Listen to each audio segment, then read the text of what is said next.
What a world. What did you dread on the mic, chopping and screwing into BT13? Because I'm looking forward to Armor Rush, baby. It's coming back. It's hella aggressive. And in this video, I'm going to go over my build that I'm going to be rocking into BT13. The sauce, the spice, and everything nice. So if this is the video for you as I go through the full strats, then make sure you stick around and enjoy. And if you are new to the channel and you like what you see, make sure you subscribe to the notification bell because I do videos on the reg. So, armors, V-armors in particular, how has it evolved over the time of this game and when it was initially released?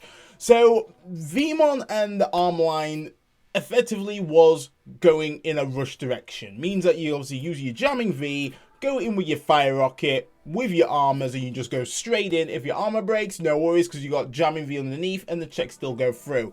It was a very hyper-aggressive deck. Though, when it got released initially, there was many decks that just basically had an answer to it. Death X being prevalent, which just absolutely obliterated the deck completely. Which made it very annoying. And when digivolve was absolutely rife, that also shafted this deck something rotten. Though it has got support over the years, and we did have access to the new Magnamon X, which was the amazing boss monster with just countless redirects and just being a big hefty blocker. But still, it kind of lacked a little bit of oomph. It still didn't really see much play. But now in BT13, we have a new Magnamon joining the arsenal. So the deck's kind of evolving into two different variants. We have the Armor Rush style, and we also have the Armor Set Control, which is called RC. So this is going to be your Armor Rush profile, and we're going to dive straight into the eggs. So we're still going to run the one Upamon. We're running 5 eggs in total. I feel like Upamon is still a good early game egg because most likely first turns you're kind of getting your searches out, so you can utilize Digimon with no sources, because when you attack, you draw one, which is just perfect. It is good. Late game though, it starts to kind of lose its kind of its source, let's just say, because most likely we go in that nice kind of tower deck format where there's just no Digimon with no sources, unless you're versing effectively the Royal Knight deck. But yeah, we are running that at 1, but ultimately we do run the Wanyamon egg, BT11 at 4. This is just perfect because ideally our game plan is to get Ken and Davis out, which is going to be our Tamer. Our Tamer does contain blue, so when we are attacking, we can draw 1, which is just perfect.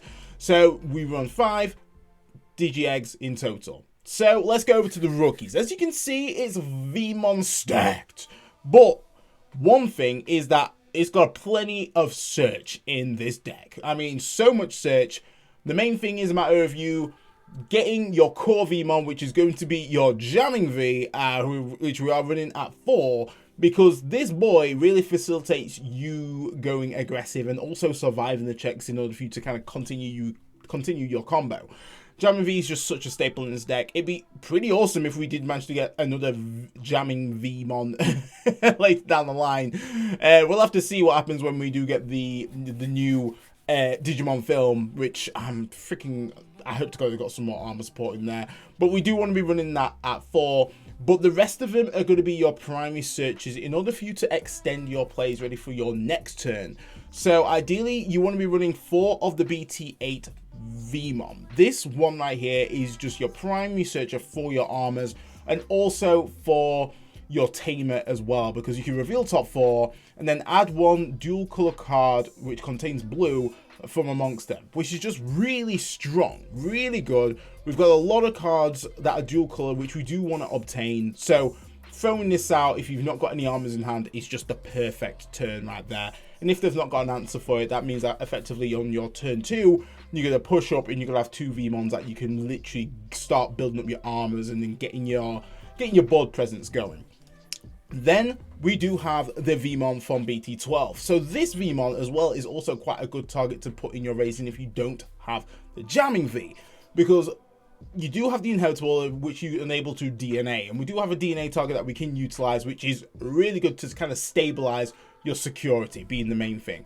But on play, reveal top 3 cards, add 1 card with Impildramon, which isn't relevant in this build, or 3 in its traits, which is relevant, and 1 card with Davis in its name, which is crucial because we just run a ton of Davises. So we are definitely be netting our Tamers, ensuring that we can actually play it, and then obviously setting our Wanyamon egg live so we're able to get that draw. So ideally you do want to be running that at 4. And then lastly, we do run the Starter Deck 9 Vmon. The reason why? Personally, because of the drip. You cannot deny this card does not look sexy. It looks so good, especially in person. But the thing that's really good with this is, once again, it's another searcher. It means that we can actually search out our free type Digimon, which actually helps us to get our rookies as well as our armors, bar the Gold Vidramon, which is just great. Real top 3, add a card with 3 in its trays. Bang!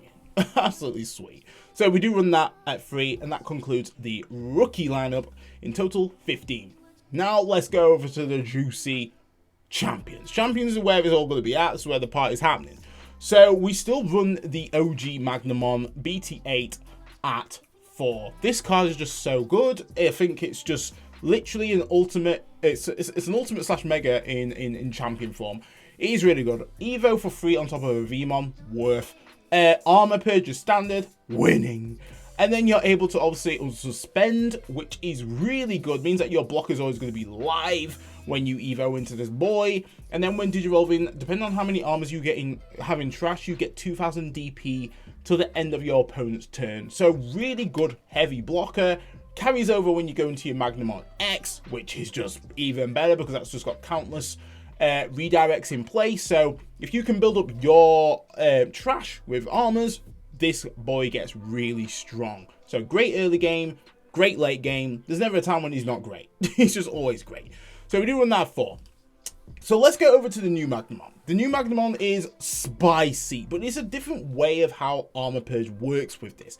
It hasn't got Armor Purge natively, but it's all turns effects kind of is an Armor Purge, but in a not in a better way, but just in a different way.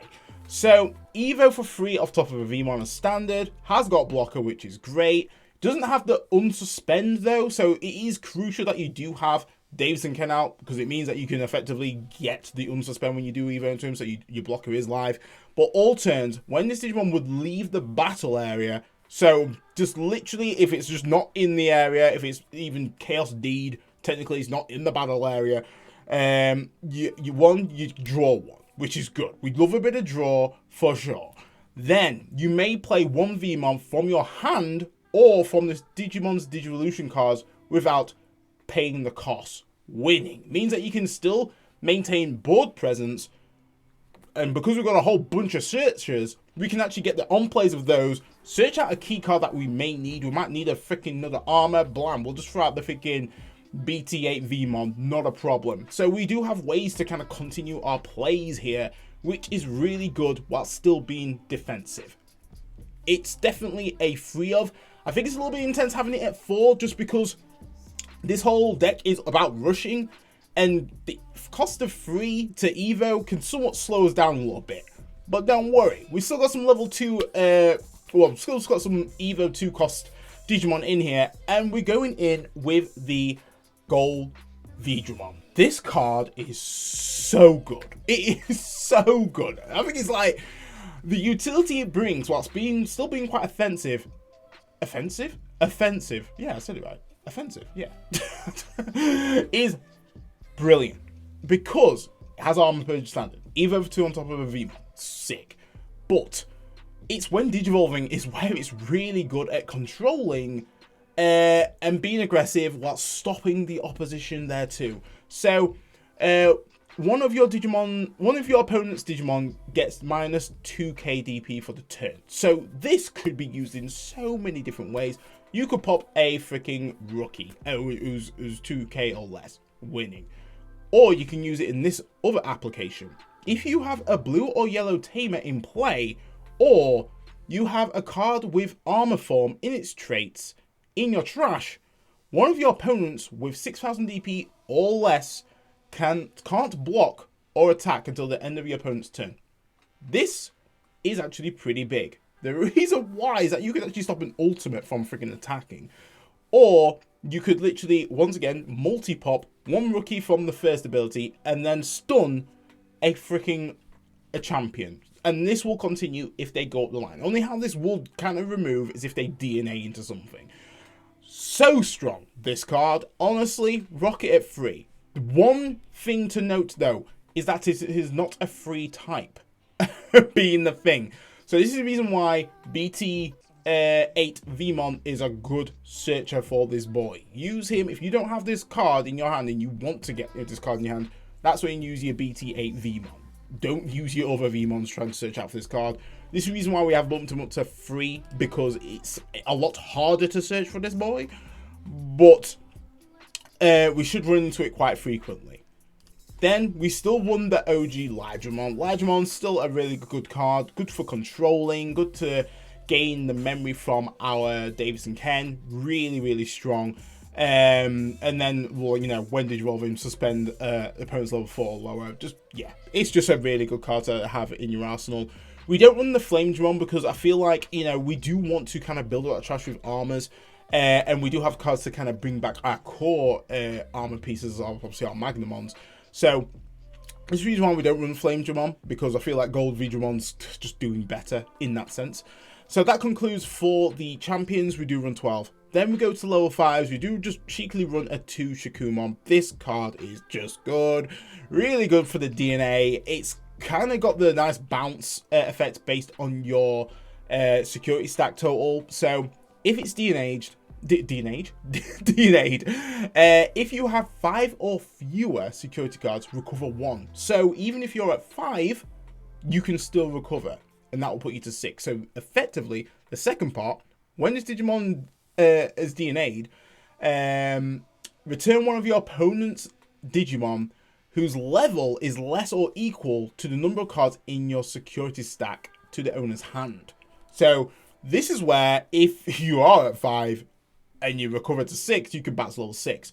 9 times out of 10, you're going to be around about bouncing level 4 to level 5, if that. But regardless, really good in terms of just controlling the board, stabilizing your security, and on top of that, in combination of using this fella right here's end of turn DNA, it kind of gives you an awesome power play. If they've got essentially just 1 stack on the field and they've come out a bit hastily, you can just DNA, recover your security, bounce one of their mons back, which is hella nice. It is nice. It is a play that I did perform at my locals last week, which actually turned out pretty well.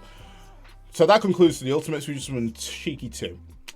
We don't run a Chimera Mon more because we want to keep with that consistency. Then for the Megas, we're keeping it short and sweet. It's going to be your Magnamon X. This is just, once again, a really strong card, especially if you have it out early game. It just really stops the opponent from doing pretty much anything, because they just can't do anything, and it enables you to set up and then go for those big plays.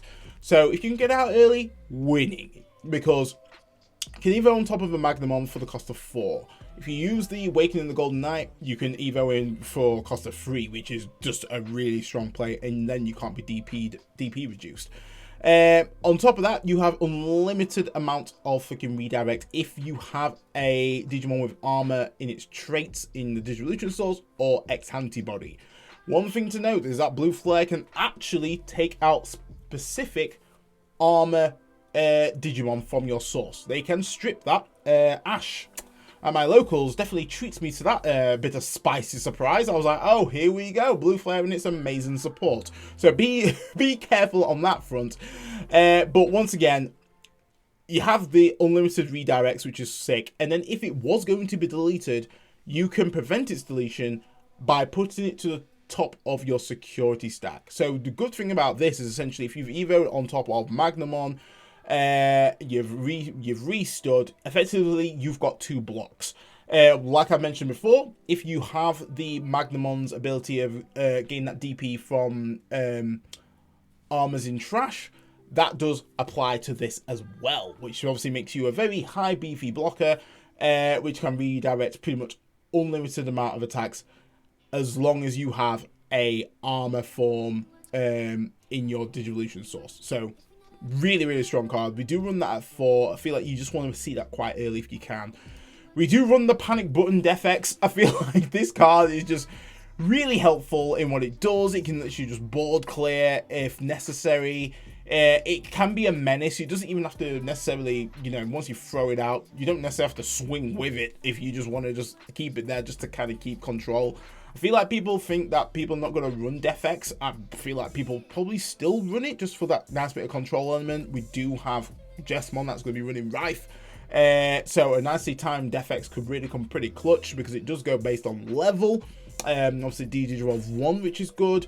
Getting rid of their obviously their top end, and boom, just putting them back to their ultimate, which is handy. And then once per turn, at the end of the opponent's turn, delete all of your opponent's Digimon with the lowest play cost, and that's obviously going to be depending on what deck you're going to be the opponent's going to be running. If they've got 3 Digimon with the same play cost, they just delete them all, which is just really good. Good for control. Nice little panic button if they've got a wide board. Does include their Tamers as well. So yeah, we do run that at a cheeky 1. So that concludes with the Digimon. So let's go over to the Tamers and options, because that's obviously still quite a bit hefty on this side. So we do run the Davis at 2. I feel like just getting this card out early, you're winning. You're securing your memory at 3, which is sick. Also, great search there as well. Reveal top 3, and you're able to get a blue and green, or green, and green Digimon from one of them. So ideally, what would be good for us if we played this, we got a Magnamon, Ligemon, and then let's just say a Fire Rocket. You can literally pick up the Magnamon and Ligemon, which is sick. So really good memory setter. Want to see that quite early on. We do have ways to search it, like I've said. We do have obviously the BT12 Vmon, which obviously can target that. So great ways to just get our pieces nicely. Then we do run the Davison Ken. This is such a powerful card. This is the card that you just want to kind of get down quite early if you can. Just because it enables you to kind of unsuspend if you evo into a dual colored card, which is actually pretty nutty. It doesn't necessarily specify what dual color it has to be, as long as it's a dual colored card. On top of that, you do gain a memory if you have a blue Digimon, and you also gain a memory if you have a green Digimon, and then if you have both, you then gain 2 memory, which once again is very strong in this particular deck. It means that you can go all gas, no brakes.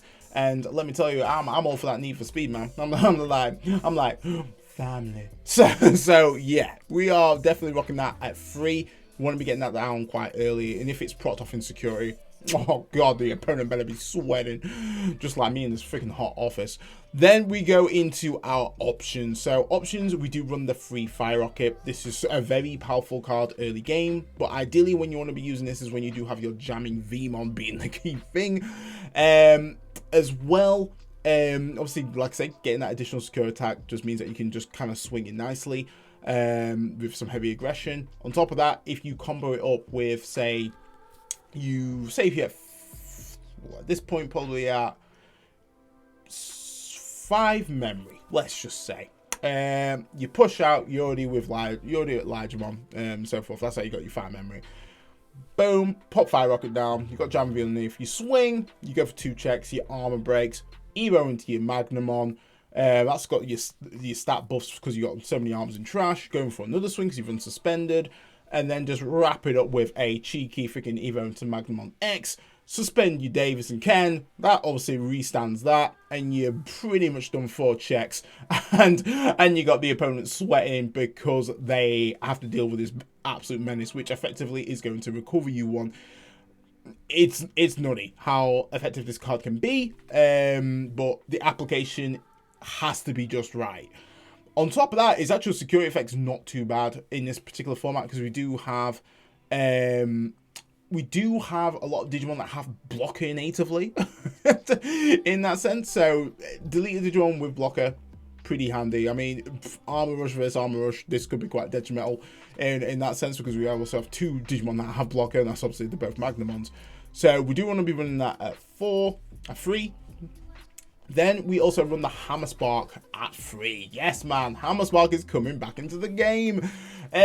Amazing security bomb, steal turn, that's quite detrimental. I think because people kind of forgot about Hammer Spark, having this back out again is troublesome. Just losing 2 memory can really just mess up our game plan. And also for us, gaining 1 memory can really extend our plays even further. It can cover the cost of a freaking fire rocket, which is just nice.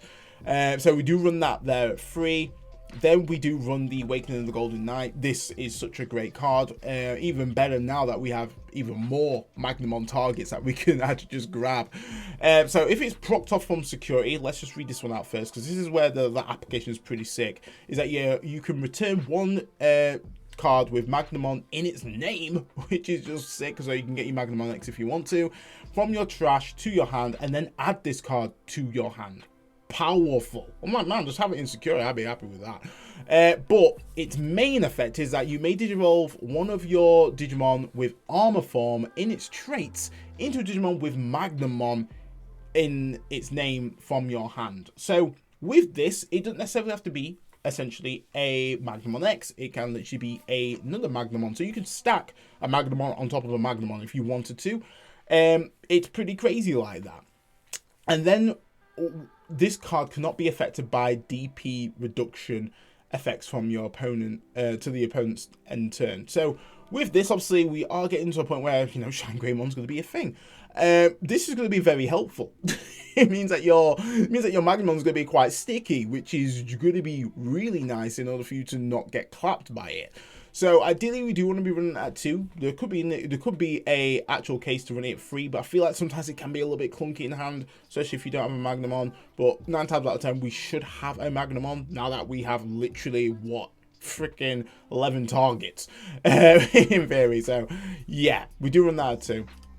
Heaven's Judgment at 2. This card is so busted in this kind of deck because its application is based on colors. So, while you have a green Digimon or a Tamer in play, you may use this card without meeting its color requirements. Winning. Doesn't necessarily matter in this case because we do run quite a lot of yellow based Digimon. But, main, activate the effect below. For each color your Digimon have, activate it again. So, say if you have... Say, for example, we pretty much have 3 colors in my champion lineup. So we have blue, yellow, green. So I can basically trigger this 3 times and I can spread that out, which is just the freaking nuts. On top of that, insecurity effect is give something to 12k minus DP, which is pretty solid. It is nice. This has come up so much in my last locals. It was hilarious. It was absolutely hilarious how many times that was insecurity. Love it. Then lastly, we do run the Old Faithful. We do run the armor texture. So I've got a little soft spot for armor texture. I can't even say it, because its application can be really nice when it works. Even in security, it can be really nice in this particular deck because we want to get a search route. We want to search out for one of our combo pieces, which is going to be an armor or potentially a freaking rookie, so we can actually have something set up in the back. But the thing that's really good with armor texture is that main, trash the top card of one of your Digimon with armor form in its traits. Then you may digivolve one of your Digimon into a Digimon in your hand with armor form in its traits for its Digivolution cost, and then you're able to suspend it or unsuspend it. That's pretty big. That is pretty big there, especially because we do run Hammer Spark, we do run Fire Rocket. In combination with using these, it kind of effectively helps us save one of our Davis and Kens if we have to. Or if we've managed to survive the security, it means that we can actually just try again and break our armor once more. Really strong card here. On top of that, security effect, you may play one level 3 Digimon card with 3 in its traits from your hand or trash without paying its memory cost. Absolutely worth. Seeing this in security is never a bad thing, because it means that we can just get another Digimon out, we can get some more board presence, which in combination with our new Magnamon, you know, we can actually build a good bit of board presence up. Which is nice. So we do run that at 1. We're going to see how that goes, because the thing that I probably don't like about this rendition, even though I'm not trying to sell it to you guys, is that I don't have Megadeth. Megadeth is a powerful card, but ideally, we have obviously Shakumon that has obviously the bounce. We do have Magnamon that can kind of spawn out a body to facilitate the Shakumon plays and so forth. But with Megadeth, you know, it's just unconditional. We suspend one and bounce the suspended Digimon. It is a powerful card, but I just couldn't really find the space unless I took away the kind of the rush element and say lowered like Fire Rocket to 2 and put a Megadeth, or you know, get rid of Defex and put a Megadeth. I feel like Defex, because it's such a panic button kind of card, it does help and it has come up, and people don't expect it in this day and age, but I think it's still quite a strong card. But guys, that is your boy done. Let me know in the comments what you think to the Armor Rush variants that I've created. Like I say, I think it's a pretty cool deck. I do love armors. I'm glad the new Magnamon is looking hella freaking spicy. I like how it's different to the OG Magnamon that we did get in BT8. But its application still seems pretty solid. I think it's just more important just to make sure that we do have that Davison Ken out, so we can essentially be aggressive where we want to be aggressive, which I think is going to be pretty cool. Yeah, I'm very looking forward to it. Obviously, we do have the security version, which if you want me to do a rendition of that, let's try and get this video up to plus 30 likes, and I will show you my my RC version of this deck. But guys, stay safe, stay fly, and I'll catch you in the next one.